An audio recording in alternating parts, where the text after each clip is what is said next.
जय जय राम हरि जय जय राम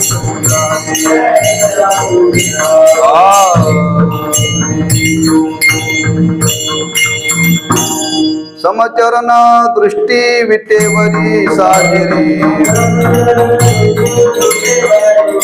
समचरण दृष्टी विटेवरी साजिरी ते माझे हरी वृत्ती राहो ते माझे हरी वृत्ती समचरण दृष्टी विटेवरी साजिरी समाचरण दृष्टी विटेवरी साजिरी ते माझे हरी वृत्ती राहो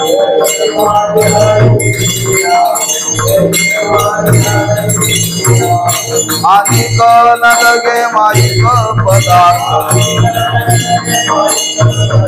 आनिक न लगे माईक पदार्थ ते माझे अर्थ नको देवा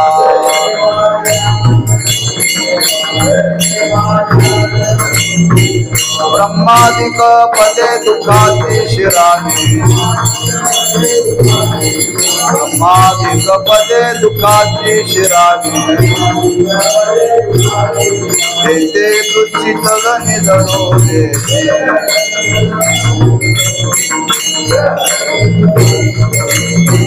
आनिक न लगे माईक पदार्थ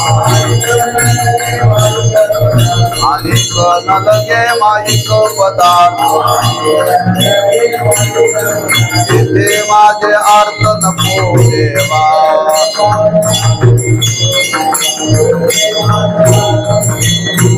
रामने त्याचे कल्या महावर्मा रामने त्याचे कल्या महावर्मा हे जे कर्म धर्म नाशिवंत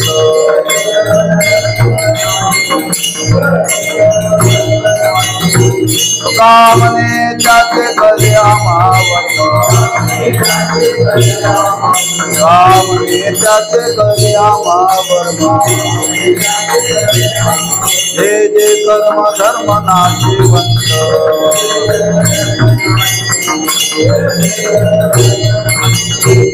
आनिक न लगे माईक पदार्थ आनिक न लगे माईक पदार्थ ते माझे अर्थ नको देवा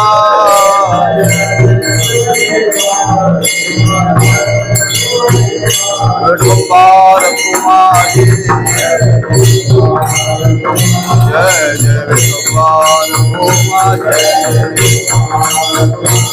समचरण दृष्टी विटेवरी साजिरी समचरण दृष्टी विटेवरी साजिरी तेथे माझे हरी वृत्ती राहो आनिक न लगे माईक पदार्थ तेथे माझे अर्थ नको देवा ब्रह्मादिक पदे दुःखाची शिराणी तेथे दुष्टित जनी जडो देशी आनिक न लगे माईक पदार्थ तेथे माझे अर्थ नको देवा तुका म्हणे त्याचे कळले महावर्म तुका म्हणे त्याचे कळले महावर्म जे जे कर्म धर्म नाशिवंत आनिक न लगे माईक पदार्थ तेथे माझे अर्थ नको देवा पांडुरंगा करू प्रथम पांडुरंगा करू प्रथम सरे चरण संसारिया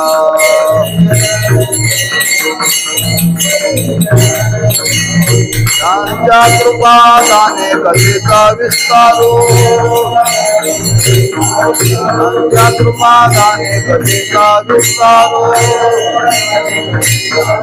बाबाजी सद्गुरुदास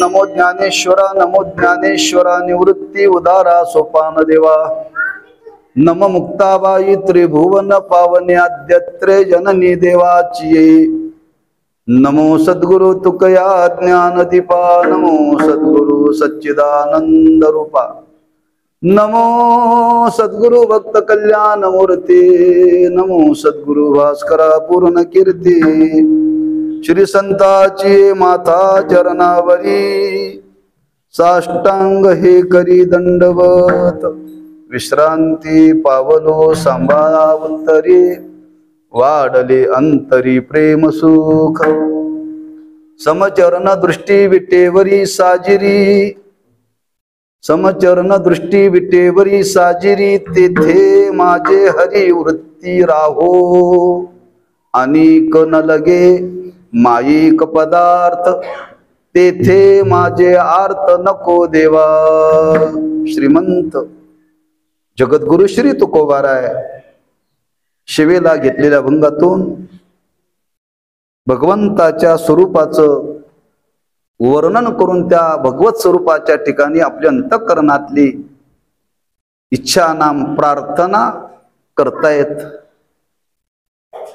प्रतिवर्षाप्रमाणे संपन्न होणारा हा नामोत्सव भगवान श्रीकृष्ण जन्माष्टमीचा ज्या थोर महापुरुषांनी ज्या उपास्य देवतेची आपल्या जीवनामध्ये उपासना करून त्या उपास्य देवतेला या ठिकाणी ज्यांनी प्रस्थापित केलं असे सद्गुरु पूर्णानंद महाराज त्यांनी हा चालू केलेला हा उत्सव तेव्हा सर्वांचं परम भाग्य आहे की आपल्याला हा सेवा करण्याचा योग प्राप्त होत आहे। दुसरा भाव असा आहे की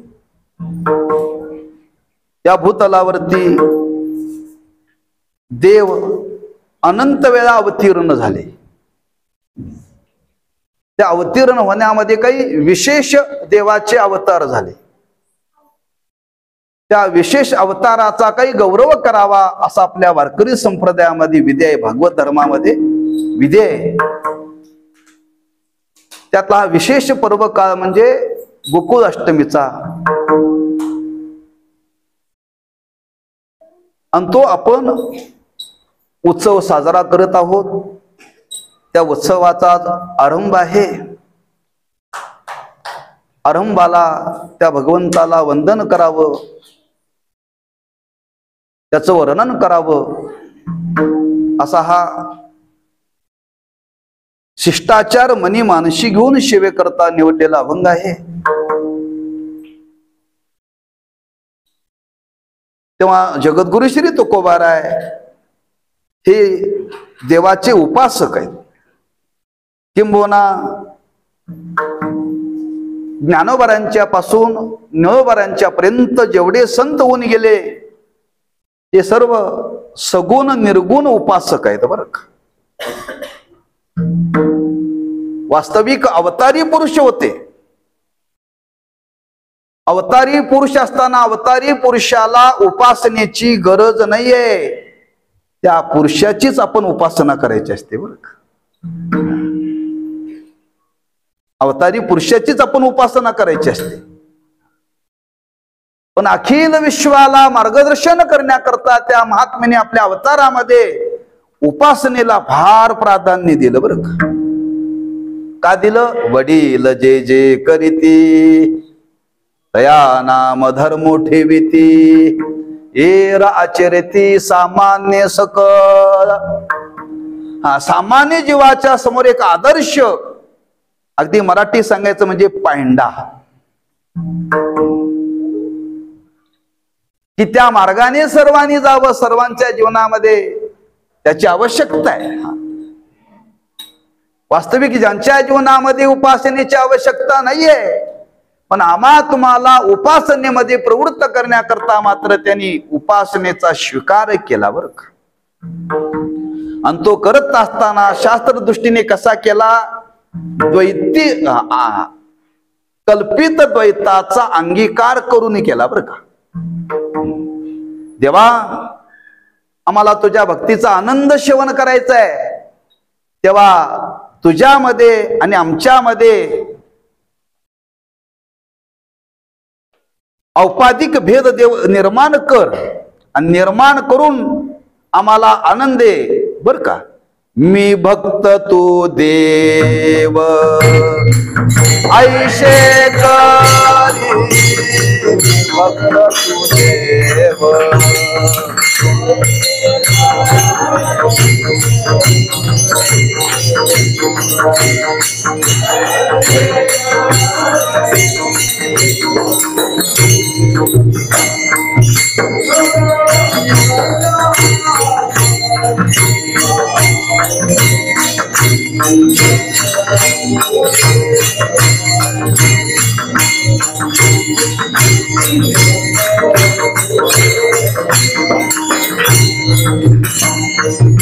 नको ब्रह्मज्ञान आत्मस्थिती भाव,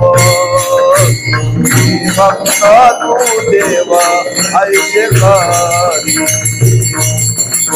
भक्त तू देव ऐशे करी.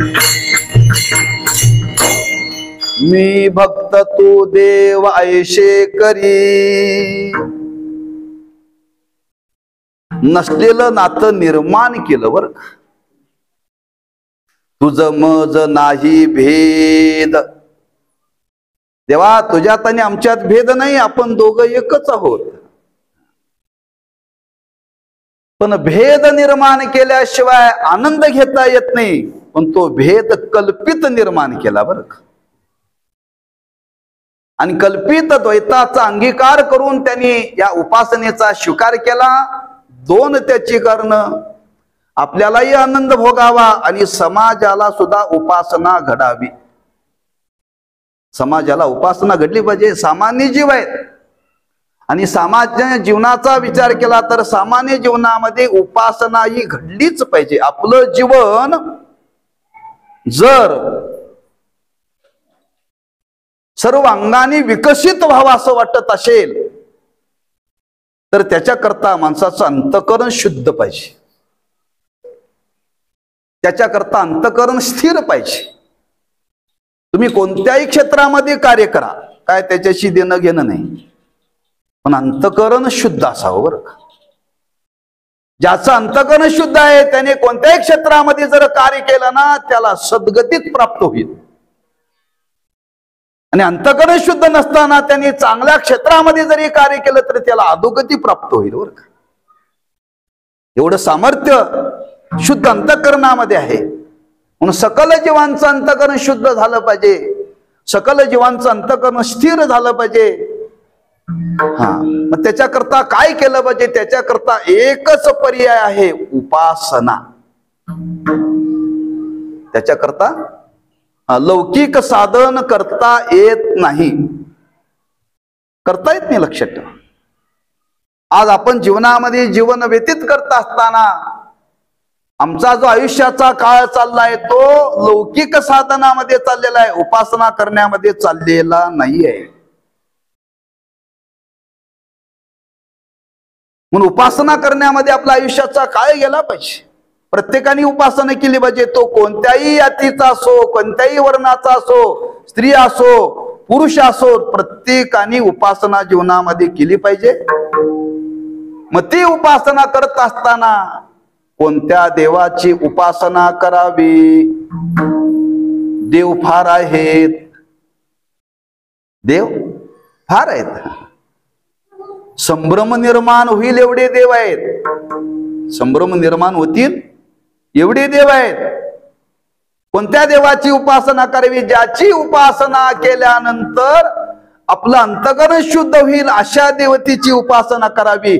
अशी देवता कोणती आहे? या जगताचा नियंता, ज्याच्या सत्तेने जग चाललेलं आहे, असा भगवान विष्णू. त्या भगवान विष्णूचीच उपासना सर्वांनी केली पाहिजे. बरं, सर्वांनी केली पाहिजे. कोणाची तरी उपासना करून चालणार नाही, लक्षात ठेवा. म्हणून उपासनेचं योग्य मार्गदर्शन केलं, उपासना करण्याकरता प्रवृत्त करतात, पण कोणाची तरी उपासना करून चालणार नाही. भगवान विष्णूची उपासना केली पाहिजे. त्या भगवान विष्णूची उपासना करता असताना तो भगवान विष्णू आज कोणत्या रूपाने या भूतलावरती प्रकट झालाय का? तो झालाय, अनंत रूपाने प्रकट झालाय. पण आज आम्हाला प्रतीक त्याचं कोणतं डोळ्यासमोर ठेवून उपासना करता येते का? महाराज म्हणतात तोच भगवान विष्णू श्री पंढरीश परमात्म्याच्या रूपाने प्रकट झालेला आहे. बरं, मी म्हणत नाही, महाराजांनीच वर्णन केले. जया पासोनी सकळ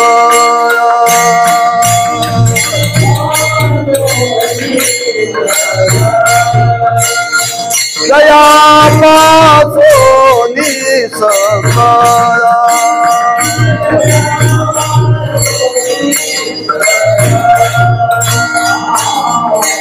महिमंडळ हे झाले,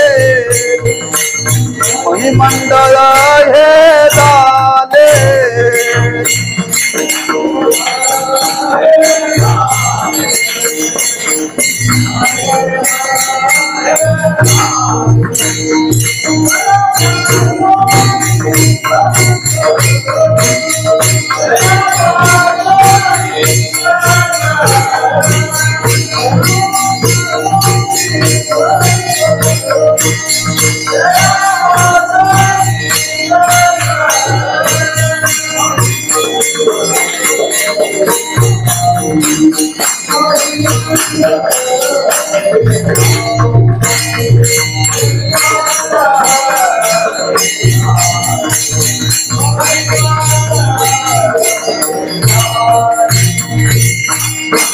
जयापासोनी सकळ महिमंडळे झाले. उत्पत्ती कोणापासून झाली? भगवान विष्णू पासून. बर का, त्या जगताचा तो कर्ता आहे, नियंता आहे, हे त्याच्यापासून निर्माण झालेलं आहे. ज्याच्यापासून निर्माण झालं तो एक पंढरीचा राणा, तोच. बर का, ज्याने हे विश्व निर्मिले, वर्णन केले, ज्याने विश्व निर्माण केलं ना, तो भगवान विष्णूच आज त्या पंढरी क्षेत्रामध्ये पांडुरंगाच्या रूपाने स्थिरावलेला आहे. म्हणून तर महाराजांची उद्गार आहेत, आम्ही कुणाचे तरी भक्ती करण्याकरता प्रवृत्त झालो नाही, आम्ही ज्याचे दास त्याचा पंढरी वास. तू कोण आहे? तो हा देवाचाही देव, तो हा देवाचाही देव.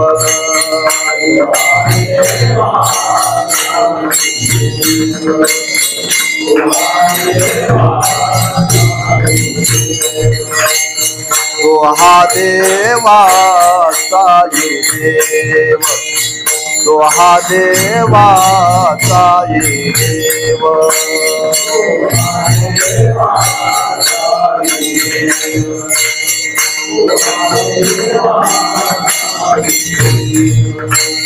आय कैकाराचा भेव, आय कैकाराचा भेव, तो हा देवाचाही देव, तो हा देवाचाही देव.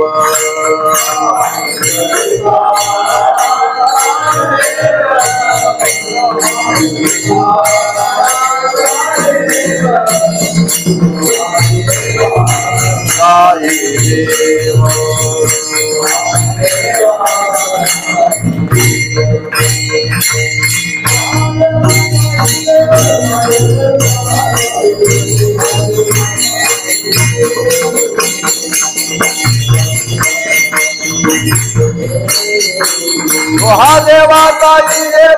माय कंठाळाचा देव तो हा देवाचा देव तो हा देवाचा देव तो हा देवाचाही देव. हा विस्ताराने तुम्हाला पाहायचं असेल तर तुकोबारांचा अभंग आहे. श्री अनंता मधुसूदना पद्मनाभा नारायणा जगव्यापका जनार्दना आनंद घना अविनाशा सकल देवाधिदेवा कृपावाजी केशवा. ही जी सगळी विशेषण वापरली कोणाची विशेषण आहेत? भगवान विष्णूचे आहेत. आणि ती कुठं वापरले? त्या पंढरीश परमात्म्याला. म्हणजे त्या भगवान विष्णूचीच आपण उपासना करावी. हे कथाकथित नाही, तत्वाला धरून केलेलं वर्णन आहे. हा समाजातला संभ्रम त्यांनी दूर करून समाजाला सांगतात याचीच उपासना करा. मग महाराजांना विचारलं याचीच उपासना करू. उपासना करायची म्हणजे नेमकं काय करायचं? भक्ती करायची. भक्ती करायची म्हणजे नेमकं काय करायचं?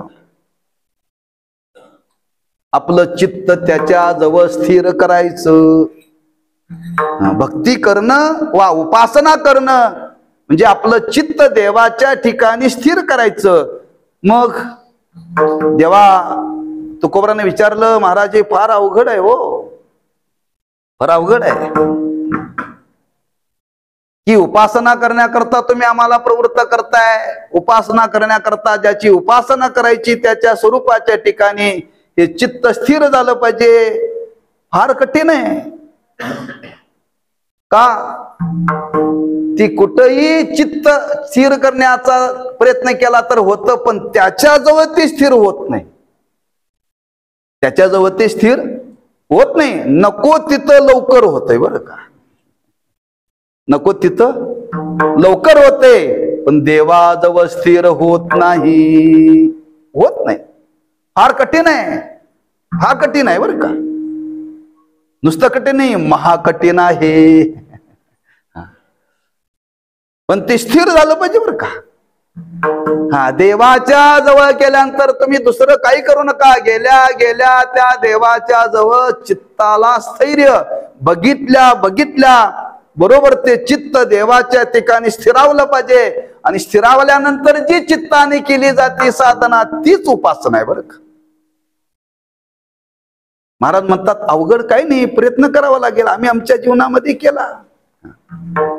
आम्ही आमच्या जीवनामध्ये केला. आम्ही दुसरं काय केलं नाही. एकच त्या बाबाला चित्तात धारण करण्याचा आम्ही प्रयत्न केला. दुसरं काहीही केलं नाही. एक धरीला चित्ती एक धरीला चित्ती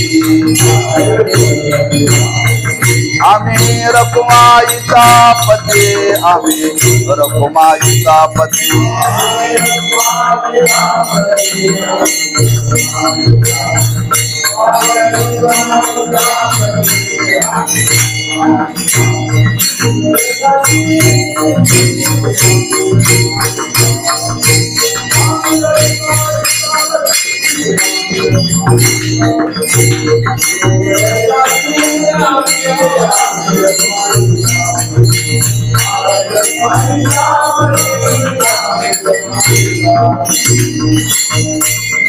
एक धरीला चित्ती आम्ही रखुमाईचा पती.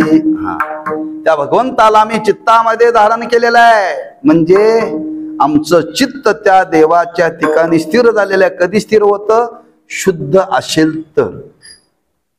शुद्ध असेल तर. दोन गोष्टी एकत्र कधी होतात?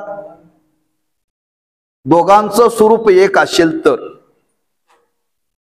म्हणून मी नेहमी दृष्टांत देत असतो, पाणी आणि दूध हे लवकर एक रूप होतं, बाकी होत नाही बरं का. पाणी आणि दूध हे दोन्ही एक रूप लवकर होतं. पाणी आणि तूप एक रूप होत नाही. पाणी आणि लोणी एक रूप होत नाही. पाणी आणि दही एक रूप होत नाही. पण दूध आणि पाणी मात्र एकरूप होतं, इतकं एकरूप होतं. पाणी पाणी ते राहत नाही, ते दूधच होतंय, ते दूधच होतंय. म्हणून दुधात पाणी किती खपतंय बरं का.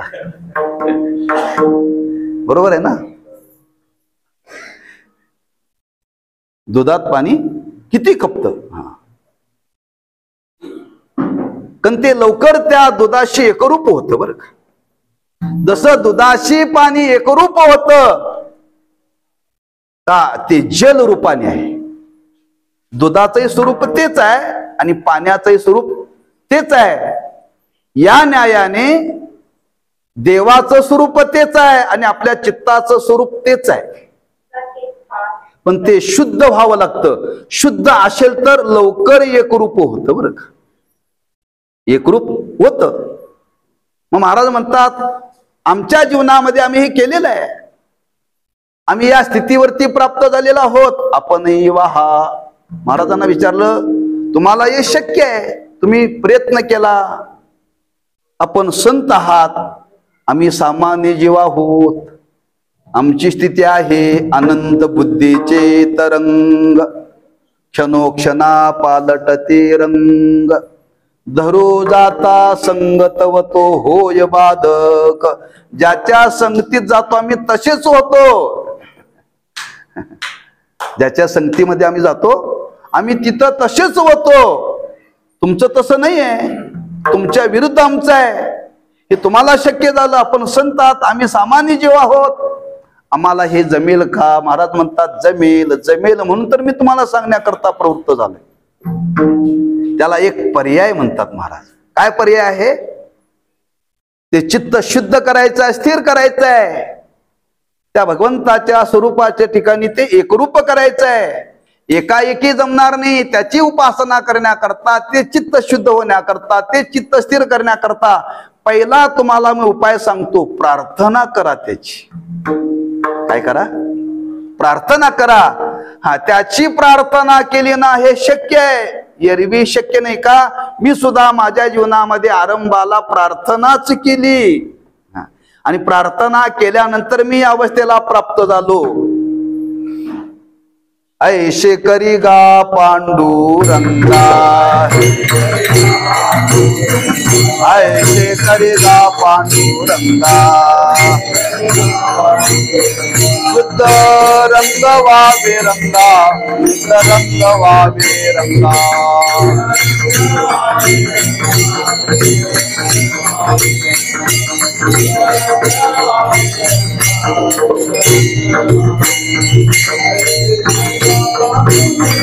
ऐसे करिगा पांडुरंगा, ऐसे करिगा पांडुरंगा.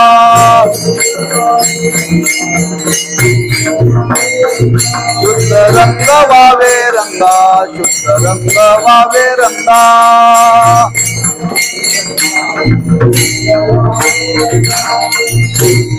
ऐशे करिगा पांडुरंगा, शुद्ध रंग वावे रंगा. मी सुद्धा आरंभाला प्रार्थनाच केली म्हणतात तुकोबाराय. प्रपंच ओसरो चित्त तुझे पायी मुरू. ऐशे करिगा पांडुरंगा, शुद्ध रंग वावे रंगा. चित्त शुद्ध करण्याकरता चित्तातला प्रपंच काढावा लागतो.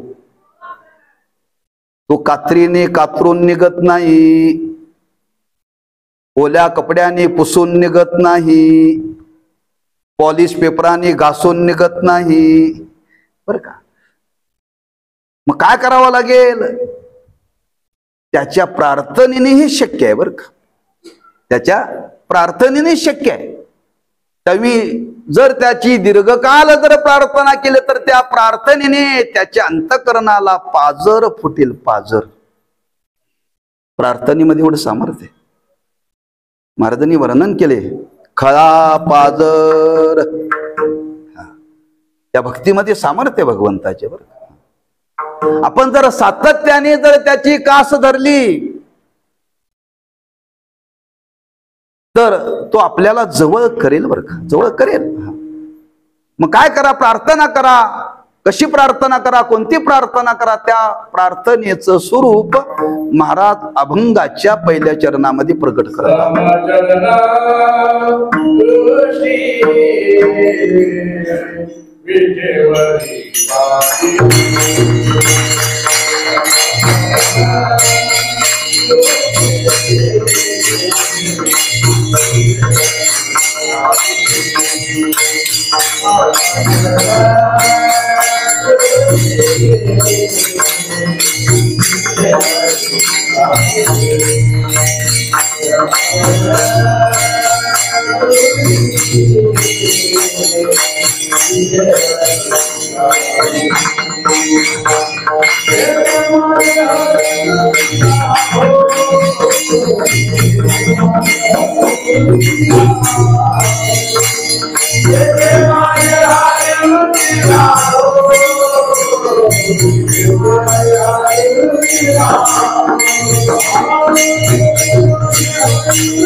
तेथे माझी हरी वृत्ती राहो, उत्तरार्धामध्ये केलेली प्रार्थना आहे बरं का. मग ती प्रार्थना त्या देवाच्या समोर करावी, कशी करावी, त्याची एक जसं कोर्टात नक्कल द्यावी लागते, बरोबर आहे ना. नक्कल करणं वेगळं आणि नक्कल देणं वेगळं बरं का, बरोबर आहे ना. त्याची एक नक्कल तुकोबारांनी या अभंगातून समाजाच्या समोर ठेवलेली आहे बरं का. या पद्धतीने त्याच्याकडे प्रार्थना करा. ज्याच्याकडे प्रार्थना करायची आहे पहिल्यांदा त्याची स्तुती करावी लागते, त्याचं वर्णन करावं लागतं, दुसरं काय त्याला लागत नाही बरं का. ते वर्णन करायचं म्हणजे काय करायचं, त्याच्या सगुण स्वरूपाचं वर्णन करायचं. त्याचं जे भगवंताचं स्वरूप आहे ना, त्या स्वरूपाचं वर्णन करायचं. आणि त्याच्या स्वरूपाचं वर्णन जर आपण केलं तर त्या वर्णनाने तो परमात्मा प्रसन्न होईल. आणि प्रसन्न झाल्यानंतर त्याला सांगायचं एकच कर, अशा स्वरूपाच्या ठिकाणी आमचं चित्त स्थिरावं, तेथे माझी हरी वृत्ती राहू. माझी म्हणजे कोणाची, तुकोबारायांची नव्हे, आमची तुमची बरं का, आमची तुमची. हा माझी, आपला भाव तिथं आपण देवाजवळ प्रगट करायचा आहे. आपला भाव आपण त्या देवाजवळ प्रगट करायचा, लक्षात ठेवा. आणि तो भाव प्रगट करत असताना, देवा तुझं स्वरूप कसं आहे, समचरण समदृष्टी विटेवरी साजिरी. हा तुझ्या स्वरूपाचा विचार केला ना तेव्हा खरंच तुझं स्वरूप असं आहे, असा आहे समचरण. देवा तू अनेक वेळा या भूतलावरती अवतीर्ण झालास बरं का, अनेक वेळा. अनंत रूपे अनंत वेशे देखिले म्या त्याशी. अनेक रूपामध्ये अनेक वेशामध्ये देवा तुला पाहिलेला आहे, पण अशा रूपामध्ये देवा मी तुला कुठंच पाहिलेलं नाही बरं का. ऐसा विटेवर देव कोटे, ऐसा विटेवर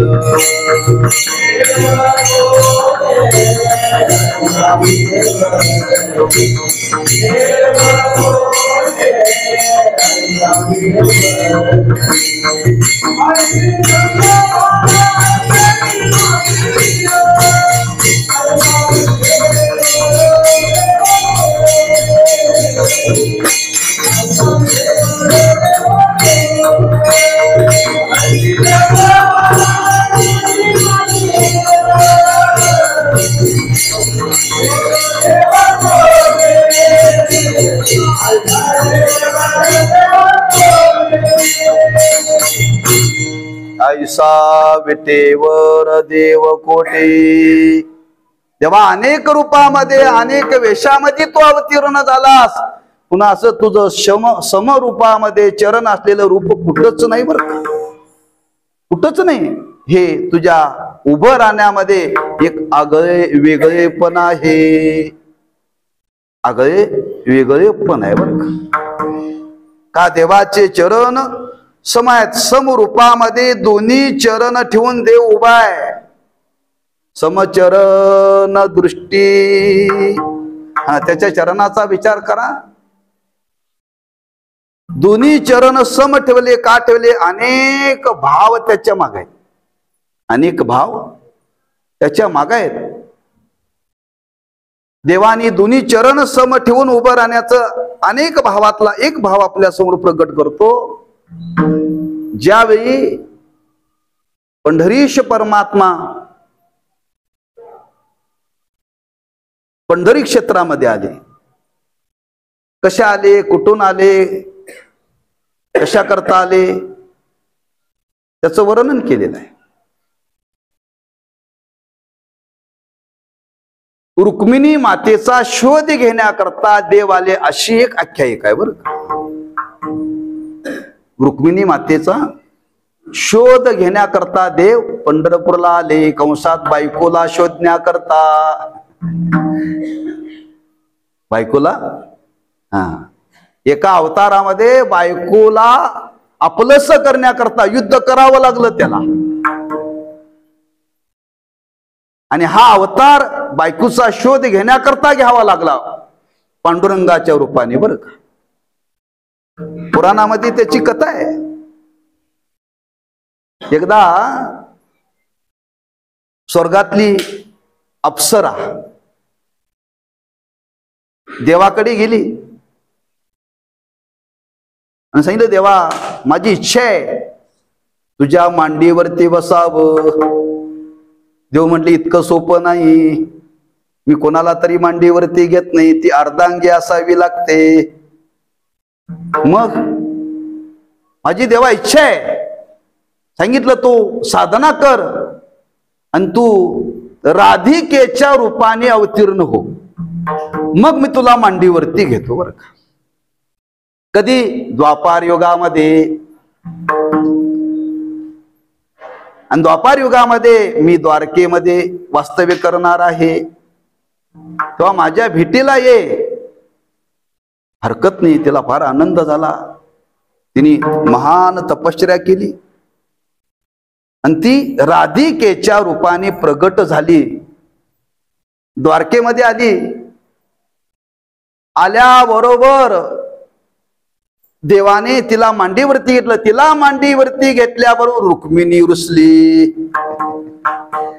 आमच्या तुमच्या रुसता त्यात नवल नाही. तिला जवळ का केलं? जी रुसली तिथून जी निघाली ती थांबलीच नाही बरं का.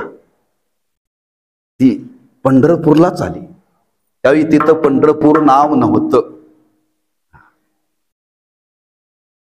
देवाने विचार केला, हा काय प्रकार झाला म्हणले. त्या राधिकेची इच्छा पूर्ण केली आणि तिथलं अवतार कार्य पूर्ण झालं. आणि अवतार कार्य पूर्ण झाल्यानंतर देव तिचा शोध घेण्याकरता पंढरी क्षेत्रामध्ये आले.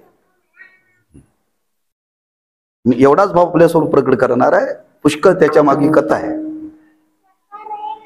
आणि ती शोध घेण्याकरता आले म्हणून ती रुक्मिणी मागाय रुसून उभी राहिलेले लक्षात ठेवा. जवळ नाहीये, जवळ नाहीये.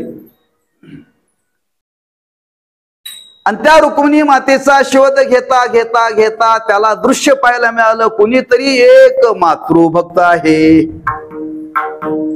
तो मात्या पित्यांची सेवा करतोय. देवाला आनंद झाला. आणि आनंद झाल्यानंतर देव त्याच्या जवळ गेले. देव त्याच्या जवळ गेल्यानंतर सांगितलं पुंडलिकाने, थांबा, बोलायचं नाही म्हटले, गप्प उभं राहायचं. का? मी आई वडिलांची सेवा करतोय, ते आत्ताच नेमके अंथरुणावरती पडलेत, त्यांना डोळा लागतोय, आणि तुम्ही जर माझ्यावर गप्पा मारायला लागला तर जी निद्राभंग होईल, तोपर्यंत उभं राहा. आणि तोपर्यंत उभं राहा म्हटल्यानंतर तो राहिलाय बरं का तिथं. आता उभं राहा म्हटल्यानंतर आता हा कधी बाबा बोलवेले सांगता येत नाही. जो उभं राहिला देवाने विचार केला आता आपल्याला पाय हलवता येणार नाही. काही ना उभं राहायला सांगितले ना, जागा सोडायची. एका जाग्यावरती राहायचं असेल तर दोन्ही पाय जवळ ठेवून उभं राहावं लागतं, ते हलवायचे नाही. आणि त्याच्या इच्छेकरता दोन्ही चरण सम ठेवून त्यांनी उभा राहिलेला आहे. हा कधी आपल्याला इच्छा करेल, कधी बोलेल सांगता येत नाही. तोपर्यंत आपल्याला उभं राहावं लागेल. सांगितलं मग उभं राहून काय कर, जे जे तुझ्या दर्शनाला येतील त्यांचा उद्धार कर. दोन्ही चरण सम ठेवून तो परमात्मा उभा आहे. एखाद्या भक्ताची इच्छा पूर्ण करण्याकरता तो परमात्मा जो आजपर्यंत उभा आहे, लक्षात ठेवा, आजपर्यंत उभा आहे. नुसता उभा नाही, त्या पुंडलिक रायाची इच्छा तर पूर्ण केलीच, पण त्यांनी सांगितलं इथून पुढे जे येतील त्या सर्वांचीच इच्छा पूर्ण करण्याकरता तो आता जागा सोडायची नाही. म्हणून तो उभा आहे. वाट पाये उभा भेटेचे आवडी, वाट पाये उभा भेटेचे आवडी, कृपाळूचा तडी उता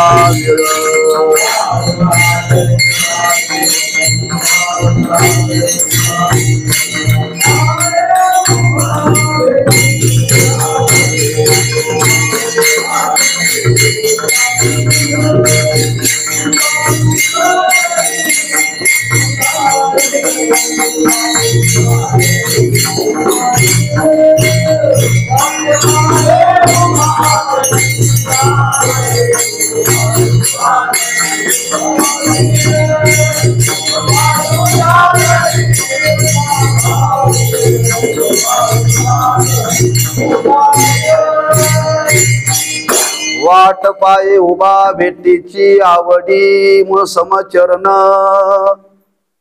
दोन्ही चरण सम ठेवून तो उभा आहे. आणि उभा राहून काय करतो, समदृष्टी, त्याची दृष्टी भक्तावरती केंद्रित आहे. त्याच्या दृष्टीला चल विचलता, चल विचलता नाही बर का. कारण तो ज्या भक्ता करता तिथं उभं राहिला, जो कोणी भक्त येईल त्या भक्ताकडे पाहण्याकरता त्याची दृष्टी अशी केंद्रित आहे, त्याची दृष्टी बाजूला जात नाही, जात नाही बरं का. जे पारे करणारे लोक आहेत ना, विण्याचा पारा नव, शिमेवरती पारा करणारी, ती अशी उभी असतात. त्या डोळ्यामध्ये तेल घालून उभी असतात बरं का. त्यांची दृष्टी एवढीच आहे, कोणी आत आपल्या सीमेमध्ये प्रवेश करत का, याच्या व्यतिरिक्त त्याच्या दृष्टीचा विषय दुसरा नाही बरं का. तिथं जा म्हणजे कळेल. एवढी ती तत्पर आहेत मंडळी. त्यांच्या दृष्टीमध्ये एकच आहे, कोणी शिरणार नाही ना. कोणी आले, कोण स्त्री आले, कोण मुलं आलेत, कोण बायको आलेत, कोण नातेवाईक आहे, त्यांच्याकडे ते बघायला तयार नाहीत. त्यांची दृष्टी केंद्रित आहे. कोणीही आज आपल्या सीमेमध्ये शिरता कामा नये. एखादा सेवक सेवेमध्ये तत्पर असणारा त्या सेवेमध्ये जर आपली दृष्टी केंद्रित ठेवू शकतो, देव ठेवू शकणार नाही. त्याची दृष्टी भक्तावरती केंद्रित आहे बरं का. दृष्टी शब्द वापरलाय, समदृष्टी. अनेक भाव या अभंगातून प्रगट करता येतात, म्हणून आज थोडासा भाव आपल्या समोर दुसऱ्या रूपाने प्रगट करतोय बरं का.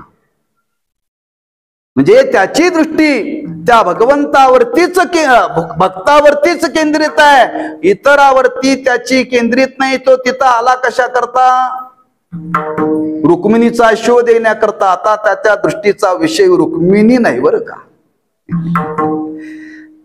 आला पण आता त्या दृष्टीचा विषय त्याची रुक्मिणी, त्याची पत्नी राहिलेली नाही.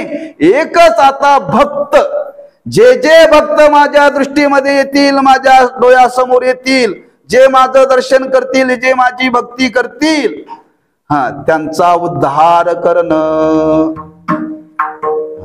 का पुंडलिकरायाने मला ही जबाबदारी दिल्या. मूढ पापी जैसे तैसे, मूढ पापी जैसे तैसे,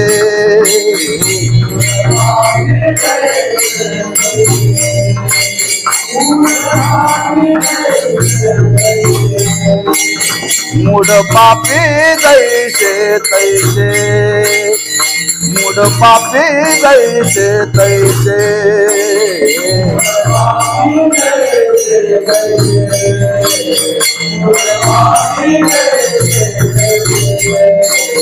उतरी काशे लावोनी, उतरी काशे लावोनी,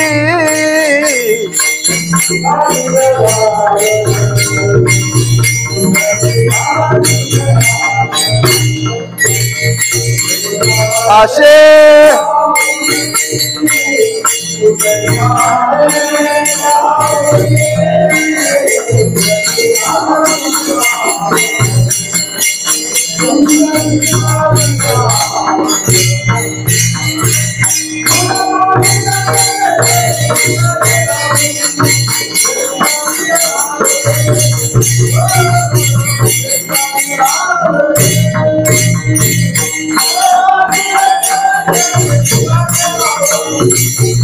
नदी तलावरा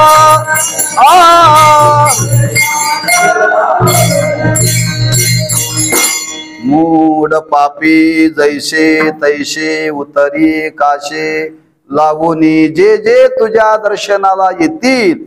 पुन्हा सर्वांच्या वरती त्याची दृष्टी आहे, समदृष्टी.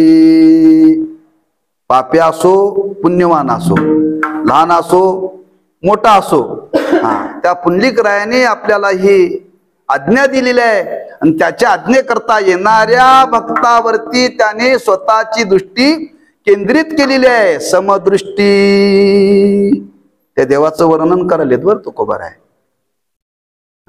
ज्याच्याकडे आपल्याला जायचं आहे, ज्याच्याकडून काही आपल्याला मिळवायचं आहे, त्याचं वर्णन करावं लागते. लक्षात ठेवा साहेब, तुमच्यासारखे साहेब भागात नाहीत. तुमचा हात कोणी धरू शकत नाही. तुमच्यासारखा पुन्हा कोणी होणेच नाही आपल्या भागात. करावं लागतं वर्णन. लक्षात ठेवा, स्वार्थापोटी का विना. पण इथं चित्ताला स्थैर्य होण्याकरता आपल्याला देवाकडे प्रार्थना करायची आहे. आणि ती प्रार्थना करण्याकरता त्या देवाच्या वास्तव स्वरूपाचं वर्णन करायचं आहे बरं का. आणि वास्तव स्वरूपाचं केलेलं वर्णन हे देवाला फार आवडतं. फार म्हणजे फार बरं का, फार. देव ते ऐकण्यामध्ये वेडावतो, वेडावतो. लक्षात ठेवा, देव वेडावतो. अहो बघा ना तुम्ही, नामदेव महाराज देवाचं वर्णन करता करता करता करता नाचायला लागले. त्यात देव वेडे झाले का नाही? आणि वेडे झाले म्हणजे काय झाले? विटेवरचे उतरून खाली आले आणि त्या नामदेवाबरोबर नाचायला लागले. हे वेडेपण आहे का शानपण आहे? वेडेपण आहे, हे लक्षात ठेवा. हे शानपण नाहीये. म्हणजे भक्ताच्या प्रेमाला देव वेडा होतो, वेडा. म्हणून इथं महाराज त्या भगवंताचं वर्णन करता, देवा तुझे चरण समाहेत, तुझी दृष्टी भक्तावरती समाहे, समचरण दृष्टी विटेवरी. तू विटेवरती उभा आहेत. विट पाहिलं तर सामान्य आहे, आणि तुझं स्वरूप पाहिलं तर फार मोठं आहे. पण एवढा मोठा असताना सुद्धा सामान्य विटेवरती उभा राहायला तुझं नवलच आहे ना, नवलच आहे. त्या गवळणीने वर्णन केले, देवा तू फार खादाड आहेस म्हटले. तू फार खादाड आहेस, तुला दही दूध फार लागतं. तुझ्यासारखं आमच्याकडे नाहीये. तो आमच्या घरामध्ये तुझी तृप्ती होईल का? आमच्याकडे किती डेरावर दही, तुझ्याकडे त्याला मापच नाही बर का. पण भक्ताने थोडस दिलेलं देवाला स्वीकारता येतं बरं का. परमात्मा तो कर्तुम अकर्तुम अन्यथा कर्तुम आहे, व्यापक आहे. पण भक्ताच्या इच्छेकरता त्या दशांगुला समीप मापाने असणारी वीट, एवढ्या विटेवरती देव उभा राहिला बरं का. देव विटेवरती उभा राहतोय. मोठी माणसं ज्या ऐश्वर्यामध्ये राहतात तेच ऐश्वर्य त्यांना द्यावं लागतं बरं का. तेच ऐश्वर्य त्यांना द्यावं लागतं तर त्यांना बरं वाटतं. म्हणून बरेच लोक प्रवासाला जातात, धर्मशाळेत उतरत नाहीत का. घरात गादीवरती झोपायची सवय आहे, धर्मशाळेत सतरंजीवरची झोप लागत नाही. मग ते काय करतात, घरच्या सारखी सोय कुठं होते सांगू. किती का पैसे लागणार पण तिथंच उतरतात बरं का. का सवय पडलेली आहे. आता देव कधी विटेवरती उभा राहिलाय का हो. त्याला विटेवरती उभं राहणं माहितीये का. अहो तो सोन्याच्या पलंगावरती सोन्याच्या पाटावरती उभं राहणारा देव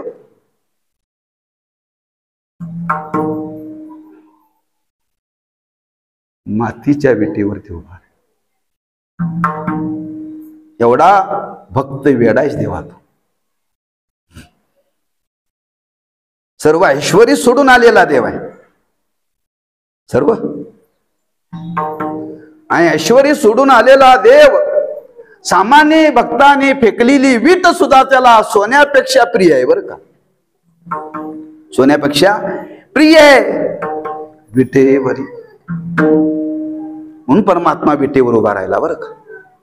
म्हणजे देवाचं वर्णन करता येतं को बरं आहे विटेवरी. आणि त्या विटेवरती उभा राहिला म्हणून गबायासारखा राहिला नाही. आपलं सौंदर्य तिथं प्रगट केलं. असं सौंदर्य प्रगट केलं, असं सौंदर्य प्रगट केलं. राजस सुकुमार मदनाचा पुतळा, राजस सुकुमार मदनाचा पुतळा.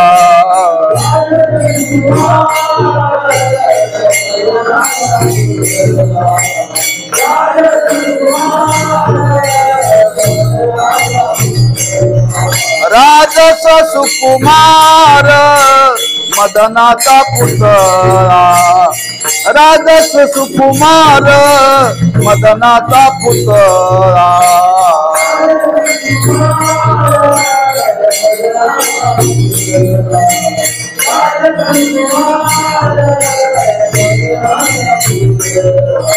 रवी शशिकळा लोपलिया, रवी शशिकळा लोपलिया. कस्तुरी मळवट चंदनाची ओटी, कस्तुरी मळवट चंदनाची ओटी.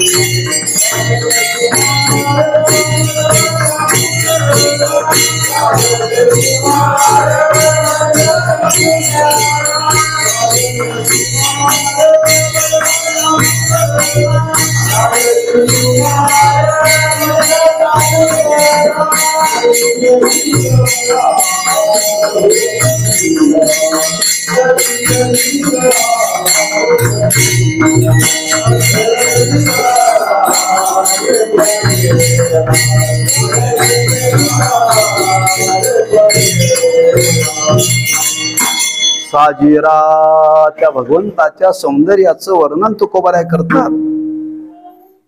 आम्ही तुम्ही मदन पाहिलेला नाही. मदनाचं सौंदर्य पुराणामध्ये वर्णन केले. मदनाचं सौंदर्य अवर्णनीय, लक्षात ठेवा. ते आम्ही तुम्ही पाहिलेला नाही, फक्त ऐकीव आहे. पण तुकोबाराय म्हणतात साक्षात तुम्हाला मदनाचा पुतळा जर पाहायला मिळाला नसेल, पण तो आज पंढरीमध्ये उभा आहे. मदन मदन म्हणून पाहण्याकरता तुम्हाला जन्म घ्यायची गरज नाही, पुराण सुद्धा ऐकायची गरज नाही. तो साक्षात तुम्हाला मदनाचं स्वरूप आहे ना, तो साक्षात मदनाचा पुतळा आज विटेवरती उभा आहे. काय सौंदर्य असेल साजिरा. म्हणजे भगवंताने जे सौंदर्य जीवनामध्ये स्वीकारलेलं आहे ते सामान्य नाही. त्याच्या सौंदर्याची कोणीही बरोबरी करू शकत नाही. मदन सुद्धा करू शकत नाही बरं का, मदन सुद्धा करू शकत नाही. असं त्या भगवंताने सौंदर्य प्रगट केलेलं आहे. असा तो परमात्मा विटेवरती उभा आहे. खरंच देवा, आमची एकच इच्छा आहे,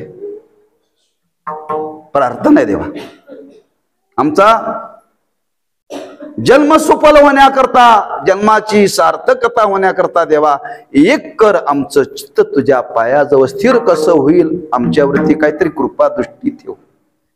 ते माझे हरी मूर्ती राहो, ते माझे हरी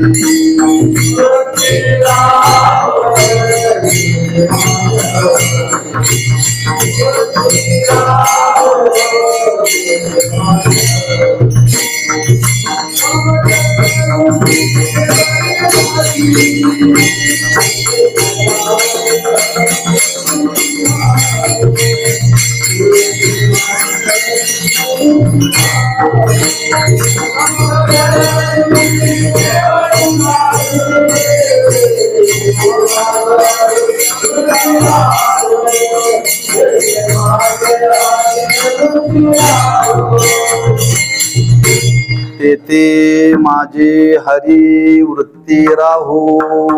आपल्या प्रार्थनेचा विषय काय असावा हे देवासमोर प्रगट करत असताना अनेकांची व्यावृत्ती केलेली आहे. विषय बदलता कामा नये बरं का. आणि देवाचं सौंदर्य बघून त्याने प्रसन्न झाला, आणि प्रसन्न झाल्यानंतर आपली जर वृत्ती बदलली तर ती बदलू नये. तेव्हा आम्ही निश्चयाने तुझ्याकडे आलोय. आमची एकच इच्छा आहे, आमचं हे चित्त अंतकरण शुद्ध व्हावं आणि ते तुझ्या स्वरूपाच्या ठिकाणी स्थिरावं एवढ्याच इच्छेने हीच प्रार्थना घेऊन आलोय.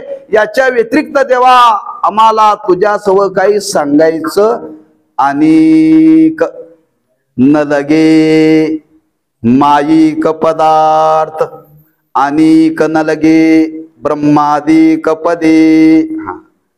आम्हाला इथलंही काय सांगायचं नाही आणि बाहेरचंही काय सांगायचं नाही. आमची एकच प्रार्थना आहे, तुझ्या या स्वरूपाच्या ठिकाणी आमची वृत्ती स्थिरावी. देवा हे खरंच तुझ्याशिवाय शक्य नाही, हे तूच करू शकतोस. आणि तुझ्या ठिकाणी जर वृत्ती स्थिर राहील तर देवा खरंच आमच्या जीवनाला सफलता प्राप्त होईल. मी हे जे तुझ्याजवळ बोलतोय ना, मी अतिशय विचार करून बोलतोय बरं का.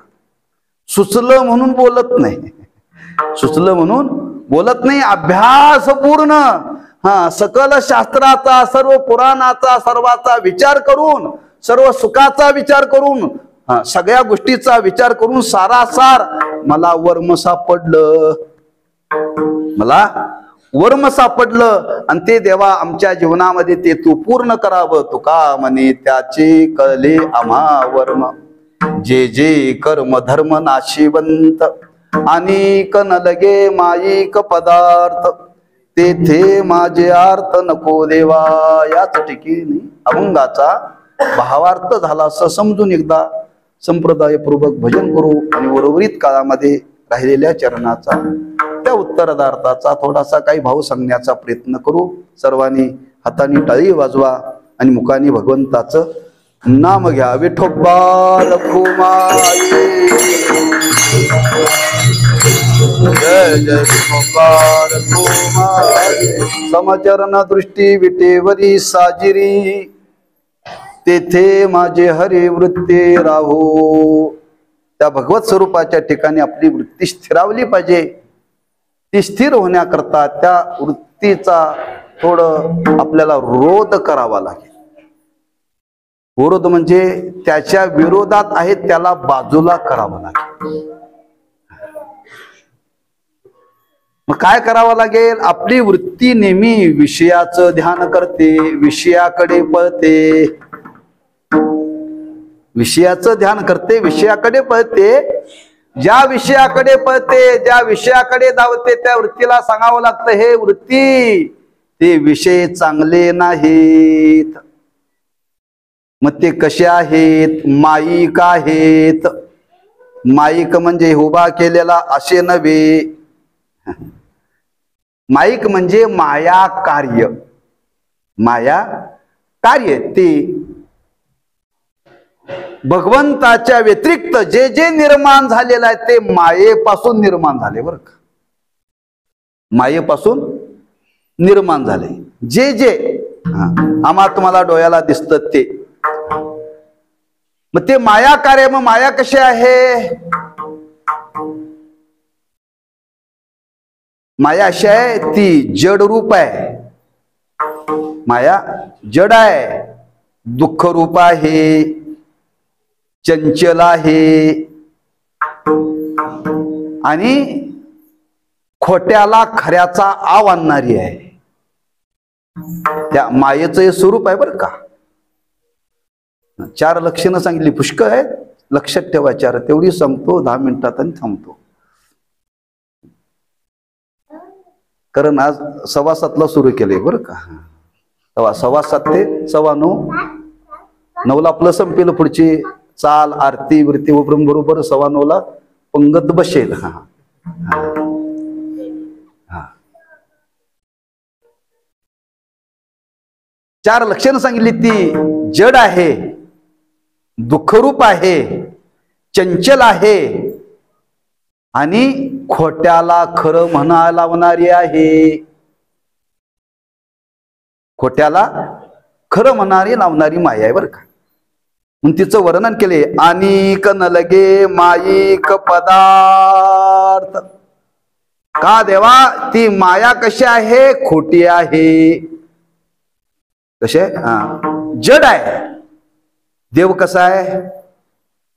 चेतन आहे, ज्ञान स्वरूप आहे बरं का. देव देव ज्ञान स्वरूप आहे. माया जड आहे.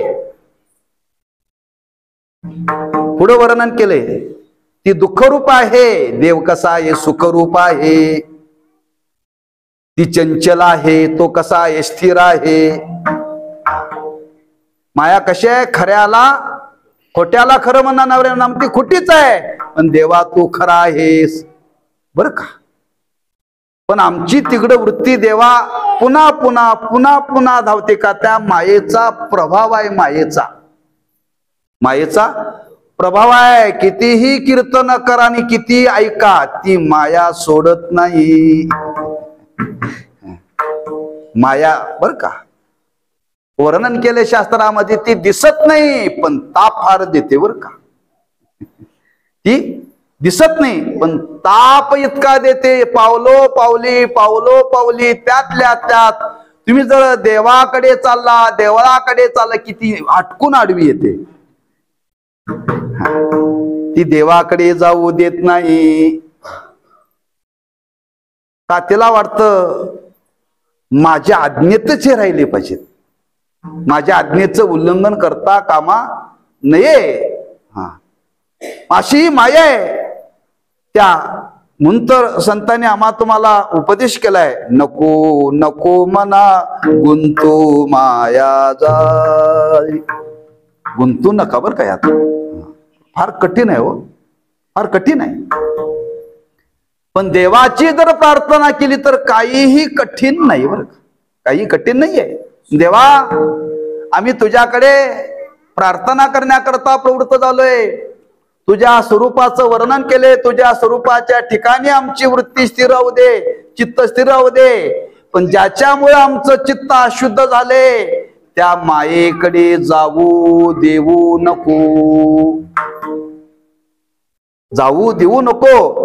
ते पुन्हा पुन्हा डोकेवर काढतील विषय.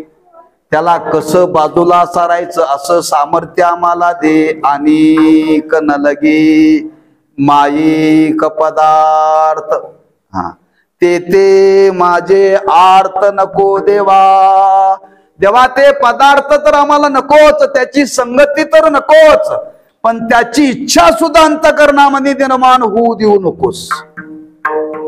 निर्माण होऊ देऊ, इच्छा सुद्धा निर्माण होणं धोक्याचं आहे. निर्माण होणं धोक्याचं आहे. तुम्ही अनेक कथा पहा पुराणामध्ये सांगत नाहीत. नारदांना इच्छा झाली लग्न करण्याची, नुसती इच्छा झाली, देवानी फजिती केली, फजिती नारदाची बर का. मायाचं निर्माण केली, मायाचं निर्माण केली बर का. देवा तेथे माझे आर्त नको देवा. इच्छा सुद्धा आमच्या अंतःकरणामध्ये त्या मायेच्या संबंधाने निर्माण होऊ देऊ नको देवा. नुसती ती माया हितच असे नाही, ती त्रिभुवनामध्ये आहे. देवा तू जेवढा व्यापक आहे तेवढी ती व्यापक आहे. तू जेवढा व्यापक आहेस ना तेवढी ती व्यापक आहे. मग या लोकातून परलोकात गेलं तर तिथंही आहे. मग तिथल्याही पदार्थाविषयी विचार केला, ते सुद्धा कसेच आहेत, माया कार्यच आहेत.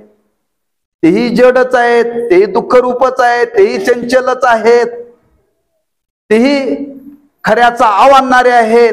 म्हणून देवा तिथं सुद्धा इच्छा निर्माण होईल त्या पदार्थाविषयी, ती सुद्धा निर्माण होऊ देऊ नको. ब्रह्मादिक पदे दुःखाची शिराने ते दुष्चित झनी जडो देशी. थोडासा शब्द वापरा, दुष्चित जे वाईट विचार चित्तामध्ये येणं याला म्हणतात दुष्चित. इथल्यापेक्षा तिथलं ऐश्वर्य दिव्य आहे. त्या दिव्य ऐश्वर्याला पाहून एखादा त्या पदार्थाविषयी इच्छा निर्माण होईल देवा. ती इच्छा निर्माण होणं सुद्धा विकार आहे चित्तातला, त्याला दुश्चित्त म्हटलेलं आहे. देवा ते निर्माण होऊ देऊ नकोस. का ज्यांनी ज्यांनी या मायेच्या संगतीमध्ये राहिलेले आहेत त्यांना सुख भोगायला मिळालेलं नाही, चित्ताला स्थिरता प्राप्त झालेली नाही. म्हणून याचा सारासार विचार करून देवा आम्ही तुझ्याजवळ व्यक्त करतोय. हा म्हणून माझ्या चित्तामध्ये देवा विवेक जागा झाला. विवेक तू आणि तुझ्या व्यतिरिक्त दोन पदार्थातला भेद कळणं याला काय म्हणतात, विवेक. आणि ज्याला कळाला नाही त्याला विवेक राव म्हणतात. हा भेद कळाला पाहिजे, लक्षात ठेवा. खरं काय आणि खोटं काय हे मनुष्याला कळालंच पाहिजे. हे कळाल्याशिवाय जीवनाची सार्थकता नाही. तुकोबाराय म्हणतात ते आम्हाला कळालं. तुका म्हणे त्याचे कळले आम्हा वर्म नको, जे जे कर्म धर्म नाशिवंत. जे जे कर्मजन्य आहे, जे जे धर्मजन्य आहे, जे जे उत्पन्न झालेलं आहे कर्मापासून धर्मापासून, ते ते नाश पावणार आहे. हा हे मायेपासून निर्माण झालेलं आहे. इथं आकर्षण जरी असलं, हे खरं वाटत असलं, सुख वाटत असलं, हा तरी देवा सगळे पदार्थ नाश पावणारे आहेत. पण तुझ्या स्वरूपाचा विचार केला तर तू मात्र अविनाश स्वरूपाचा आहे. हा हे आम्हाला विवेकातून कळालेलं तत्व आहे. त्याचे कळले आम्हा वर्म, जे जे कर्म धर्म नाशिवंत. तेव्हा आमची एकच प्रार्थना आहे, तुझ्या या सगुण स्वरूपाची उपासना आमच्या जीवनामध्ये घडण्याकरता, ह्या सर्व गोष्टीला बाजूला सारण्याकरता जे धैर्य लागतं चित्तामध्ये ते देवा आम्हाला दे. हे पदार्थ बाजूला गेले की चित्त शुद्ध झालं म्हणून समजावं. चित्तातली विषयाची इच्छा निघून गेली पाहिजे. ती कुठलेही विषय असो, चित्तातली विषयाची इच्छा निघून जाणं आणि देवाविषयीच निर्माण होणं समजावं. चित्ताची शुद्धता झालेली आहे. आणि असं चित्त जर शुद्ध झालं तर ते देवाच्या ठिकाणी स्थिर व्हायला वेळ लागत नाही. आणि अशा पद्धतीनं आमच्या जीवनामध्ये घडावं म्हणून तुकोबाराय म्हणतात, तेथे माझी हरी वृत्ती राहो ज्ञानेश्वर माऊली, ज्ञानराज माऊली तुकाराम. जय जय ज्ञानेश्वर माऊली, ज्ञानराज माऊली तुकाराम.